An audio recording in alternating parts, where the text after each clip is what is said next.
కొన్నేళ్ల కిందట దేశ రాజధాని నడిబొడ్డున జరిగిన నిర్భయ ఘటన ప్రజా రవాణాలో మహిళలకు ఉన్న భద్రత ఏపాటిదో తెలియజేసింది. అప్పటినుంచి అమలుకు బాసటగా నిలిచేందుకు ఎన్నో రక్షణ ప్రయత్నాలు చేస్తున్నా దాడులు ఆగడం లేదు. మానవ మృగాల నుంచి మహిళలకు మరింత రక్షణ కల్పించే ఉద్దేశంతో తీసుకొచ్చిందే అభయ ప్రాజెక్ట్. కేంద్ర రాష్ట్ర ప్రభుత్వాల ఆధ్వర్యంలో నిర్వహించే ఈ ప్రాజెక్ట్ ఎట్టకేలకు పట్టాలెక్కింది. పురుషులతో సమానంగా మహిళలు భయాందోళనలు లేకుండా ప్రజా రవాణాను వినియోగించుకోవాలి.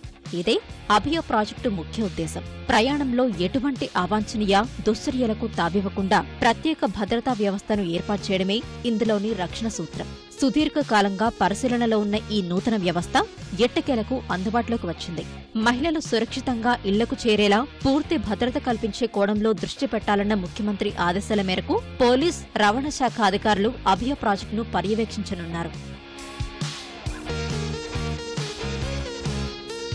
అభయ ప్రాజెక్టులో భాగంగా ప్రత్యేకంగా రూపొందించిన ఓ పరికరాన్ని ఆటో, క్యాబ్ వంటి వాహనాల్లో ఏర్పాటు చేస్తారు. అంతర్జాలం ఆధారంగా పనిచేసే ఈ బుల్లి పరికరాన్ని జీపీఎస్ కు అనుసంధానిస్తారు. ఇలా అన్ని వాహనాల్లో ఏర్పాటు చేసిన ఈ పరికరాలు పోలీస్ నియంత్రణ విభాగంతో అనుసంధానిస్తారు. ప్రయాణం సమయంలో ఎవరైనా తమ పట్ల అసభ్యంగా ప్రవర్తించినా, లైంగిక దాడికి ప్రయత్నించినా సదరు మహిళ వెంటనే పరికరంపై ఉన్న పానిక్ బటన్ నొక్కగానే పోలీసులకు సమాచారం అందుతుంది. ఆ సమయంలో వాహనం ఎక్కడున్నా పోలీసులు వెంటనే ఘటనాస్థలికి చేరుకుని ఆకతాయిల ఆట కట్టిస్తారు. అంతేకాదు, ఆటోలో అతికించిన కోడ్ను స్కాన్ చేయగానే చోదకుడు యజమాని పూర్తి వివరాలు తెలుసుకునే సౌలభ్యం కల్పించారు.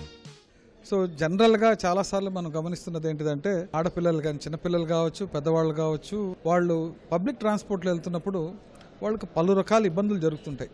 సో ఒక ఆలోచన అప్పుడు ఏమొచ్చిందంటే, ఇబ్బంది జరుగుతున్న క్షణంలోనే పోలీసుకు తెలవాలి, వెంటనే పోలీసు అక్కడికి వెళ్లి వాలాలి. మొత్తం ఇది కేంద్ర ప్రభుత్వము, రాష్ట్ర ప్రభుత్వం నడిపించే ప్రాజెక్ట్ ఇది. అంతర్జాతీయ మహిళా దినోత్సవం సందర్భంగా అభయ ప్రాజెక్టును ముఖ్యమంత్రి ప్రారంభించే అవకాశం ఉన్నందున ఏర్పాట్లు వేగవంతం చేశారు. విజయవాడలో అభయ పరికరాల ఏర్పాటు పూర్తి కాగానే త్వరలో రాష్ట్ర వ్యాప్తంగా అన్ని ప్రాంతాలకు విస్తరింపజేయనున్నారు. కేంద్ర, రాష్ట్ర ప్రభుత్వాలు ఉచితంగా అమర్చుతున్న ఈ పరికరాల ఏర్పాటుకు ఆయా వాహనాల డ్రైవర్లు సహకరించాలని అధికారులు కోరుతున్నారు. వీటి ఏర్పాటుతో దొంగతనాలకు సైతం అడ్డుకట్ట వేయొచ్చని ధీమా వ్యక్తం చేస్తున్నారు.